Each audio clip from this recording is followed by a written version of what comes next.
Right, so I'm sitting down with Cameron here in the, I guess it's like a space cafe or something, space station, the Dust 514 space here at E3.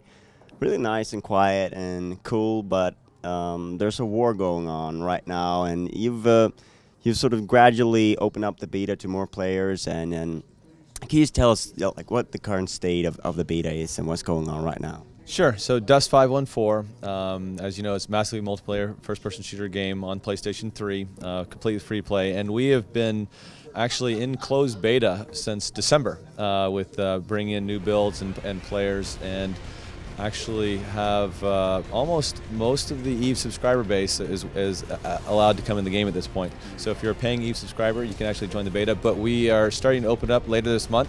June 29th will be our first public beta event where we start to give out some significant amount of beta keys and allow people to come in the door. And then we'll be running beta events throughout the summer that will lead into a longer beta and then into launch later this year. Because really, there's a lot of testing that has to go into launching a game that sort of fits with another game on a completely different platform. Sort of, what's that process been like for you? Yeah, absolutely. So there's a tremendous amount that going into Dust. And first and foremost, our focus has been on just the core moment-to-moment gameplay experience, right? And so just making sure that in itself, that if all you want to do is pick up the controller and have a great 10-minute shooting someone in the face, classic first-person shooter experience, we have that going. So there's a tremendous amount of tuning that goes into that and iteration with the beta. But as you said, the complicated part is the connection to EVE and the EVE universe.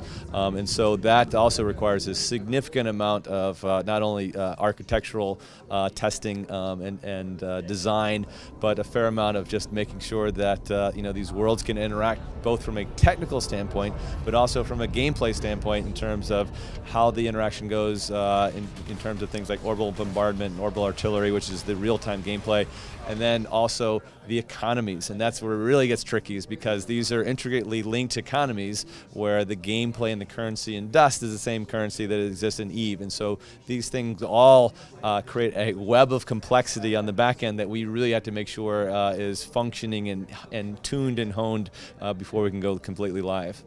And I think the beauty of EVE is how player controlled it is, how much power the players have, and that's a little bit of a perhaps that there could be consequences that you really don't sort of consider that will also affect Dust. No, absolutely, and EVE is EVE is one of the very few sandbox games, right? And so CCP, we create the universe, the players create the stories, and so we give them the tools to do what they want to do. But that does create emergent gameplay. We don't know exactly what's going to happen, nor do we try to dictate what happens. We let those stories tell themselves. And sometimes, if you're familiar at all with the EVE universe, it's completely unpredictable how things are going to react. And we stand back and are in awe ourselves at the things that kind of take place. That sandbox mentality applies to Dust as well.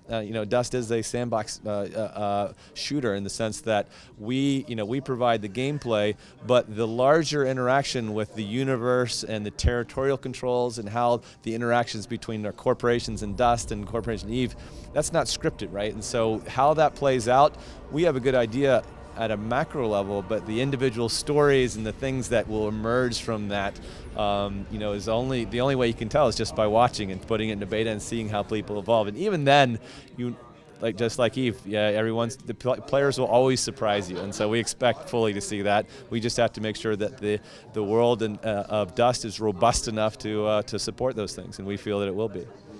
So you said that almost all the EVE players have been invited. What's the reaction been? Because there was a bit of skepticism at first, and I think it was partly due that it was a PS3 exclusive, and perhaps partly because they didn't really know how it's going to work. How's the reactions now, and how do you see? Are there a lot of players who really enjoy and play a lot of Dust that play a lot of Eve, or how do you see the two player bases? Yeah, so, I mean, partly to answer your question, one of the reasons that CCP wanted to make Dust was to open up the Eve to a whole new audience, and that's really why Dust was created. And something, it's not a PC game. That's one thing everyone's always bemoaning is, why is it not a PC game? Eve is a PC game. Why are you doing it on PlayStation 3?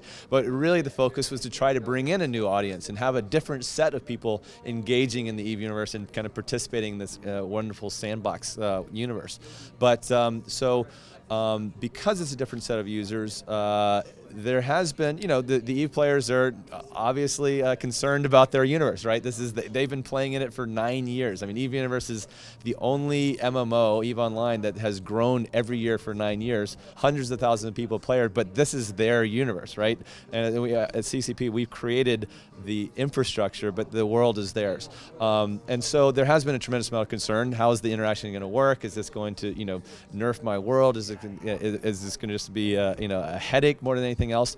The good news is that we really started rolling out. Well, we spent a tremendous amount of time talking with Eve players, of course, but really at FanFest back in Iceland back in March, we showed the first interaction between the two games with a live demonstration on stage of the orbital bombardment, and that's where Eve players can directly impact the world of Dust in real time in gameplay, and the response was tremendous. I mean, I think the Eve players who were a bit skeptical, or at least have been open-minded, have now been convinced that this Dust is good for the entire universe. It is something that is additive in terms of gameplay, and it's something that will really enhance and bring new types of experiences, not just for the Dust player, of course, but for the Eve universe, and new ways for them to really think about and interact with the Eve universe. So it's been a really good, it's been a process, of course, but we've been pleasantly surprised, and I think really there's been a lot of upswell of support now in the Eve universe.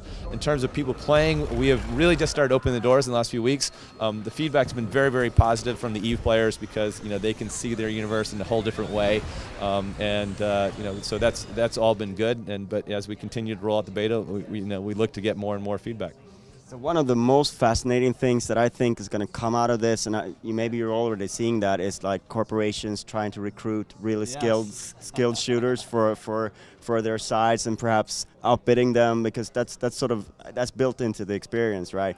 Can you see any of that yet, or is that going to come later? No, of course. I mean, Eve. I mean, they're not stupid, right? They've been planning for this already. So already, corporations, Eve Online, have been recruiting mercenaries and trying to build their on-the-ground armies, so to make sure that when the doors are open, and there's real resources and planetary territory at stake, that they're prepared. And so they are.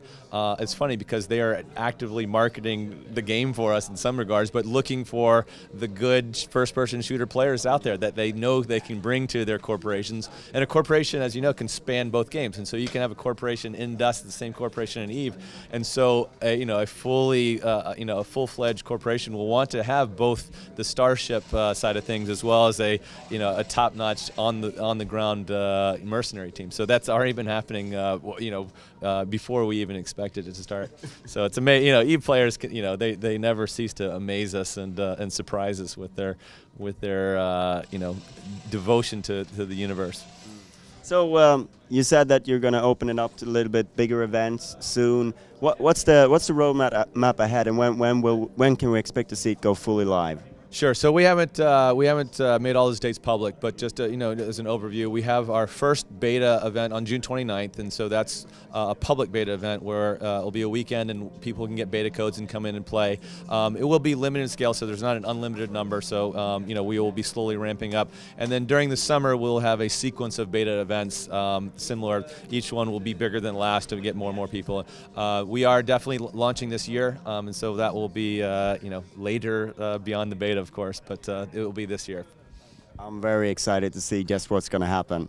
Thank you very much for your time. Thank you. Thanks.